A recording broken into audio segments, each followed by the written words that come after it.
Vamos a exponer sobre el capítulo 2 y 3 del libro La danza de los signos. Los integrantes son Javier Larcos, Brian Plasencia y Carolina Pozo. Tenemos que existen dos dimensiones, que es la naturaleza y la cultura. La naturaleza dice que es todo aquello que existe, nace, se desarrolla y se reproduce de una forma autónoma según las leyes y su propia forma. La cultura, esta está involucrada en el bien sistemático del lenguaje humano. Es cultura todo lo que se despega de la fijación natural. Se debe admitir también que lo que se entiende por naturaleza es una descripción cultural. También existen proyectos del concepto cultural. Uno es como estructura y modelo. Aquí incluyen los conocimientos, las creencias del arte, la moral, las leyes y las costumbres, y así las capacidades adquiridas por el hombre como miembro de una sociedad. También tenemos la actividad expresiva de sentidos de grupos sociales, donde son los intercambios y las expresiones de sentido que generan e interactúan entre los grupos, las clases, las razas, los géneros de la sociedad, especialmente dando un realce a la cultura de grupos alternos.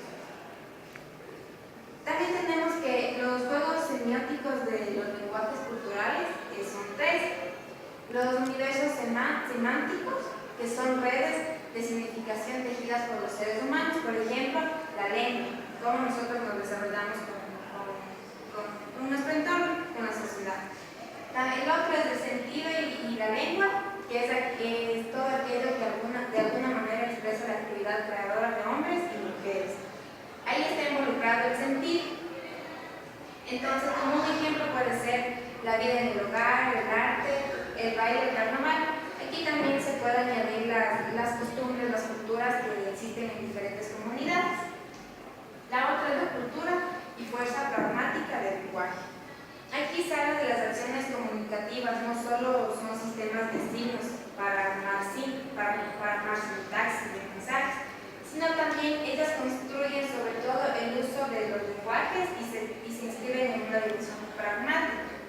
Y allí se conectan múltiples factores para dar vida a los procesos comunicativos con la sociedad. Por ejemplo, lo que hablábamos de las costumbres y las reglas sociales que ya están incluidas en nuestro medio. A continuación vamos a ver lo que habla el capítulo 3 en los vericuetos históricos del signo.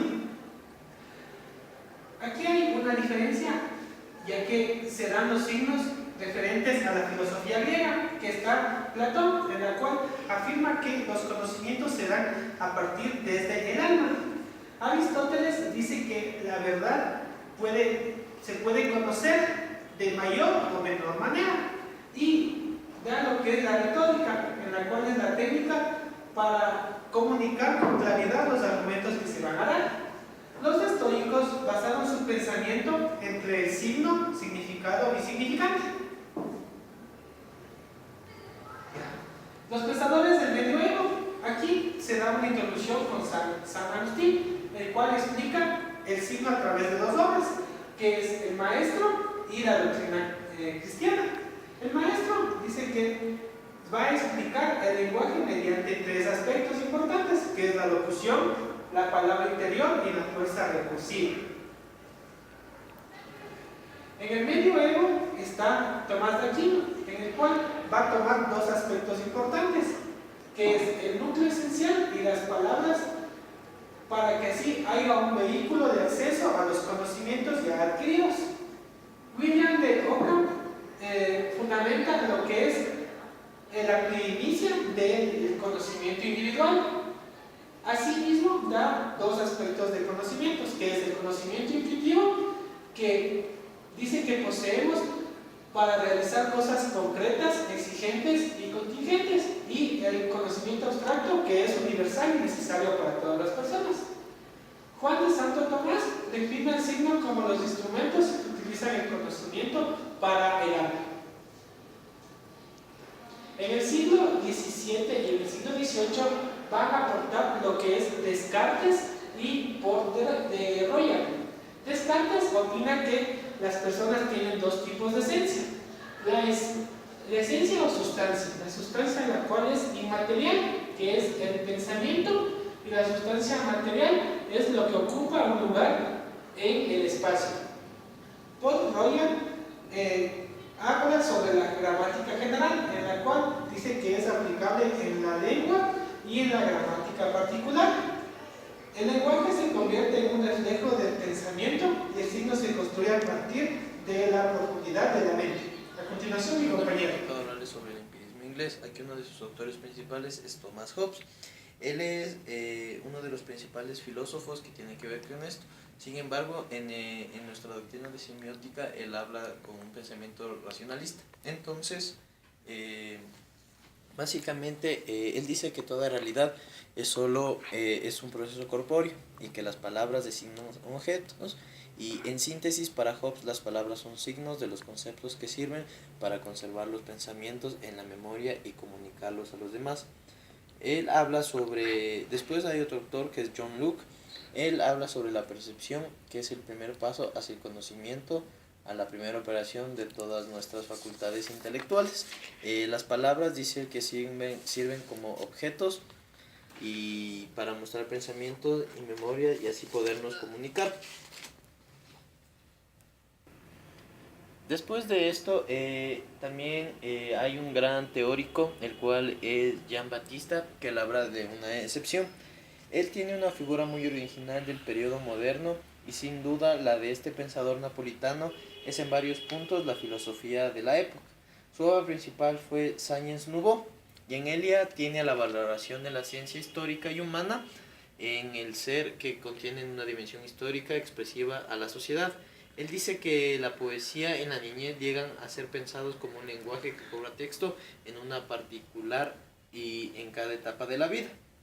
La función más sublime de la poesía, dice él, consiste en darle sentido y pasión a las cosas insensatas, y es propio de los niños tomar objetos entre conexiones. Después también se habla un poco del iluminismo francés. Es una estructura de la ciencia del lenguaje. Paulatinamente fue originándose y estructurándose la ciencia del lenguaje, cuyos temas emergentes fueron el origen y la historia del lenguaje humano. De modo general podemos afirmar que los iluministas siguieron los principios filosóficos de los cartesianos y del empirismo de la época, proponiendo inaugurar un mundo nuevo, renovado, bajo la luz de la razón. Aquí simplemente también aparece otro gran teórico que es Johann Heinrich Lambert. Él habla de la semiótica del significado en el sistema primario lingüístico que constituye la base de los lenguajes naturales.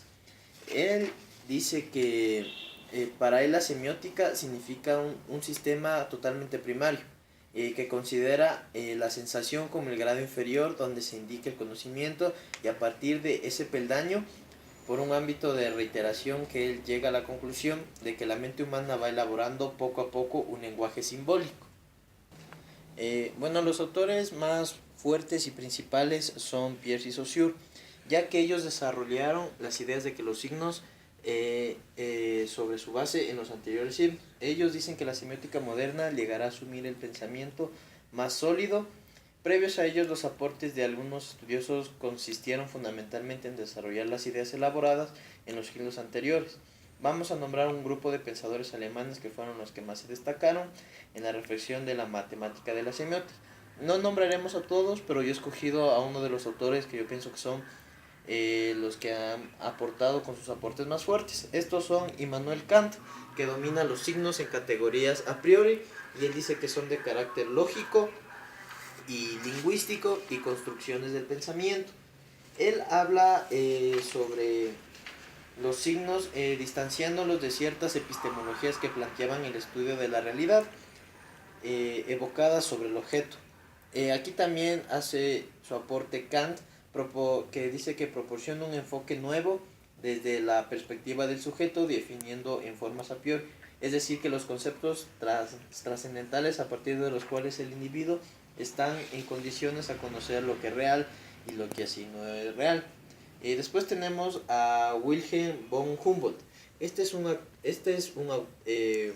filósofo literario de la política, pensador alemán, que habla en un pensamiento muy interesante sobre lo que es la lingüística.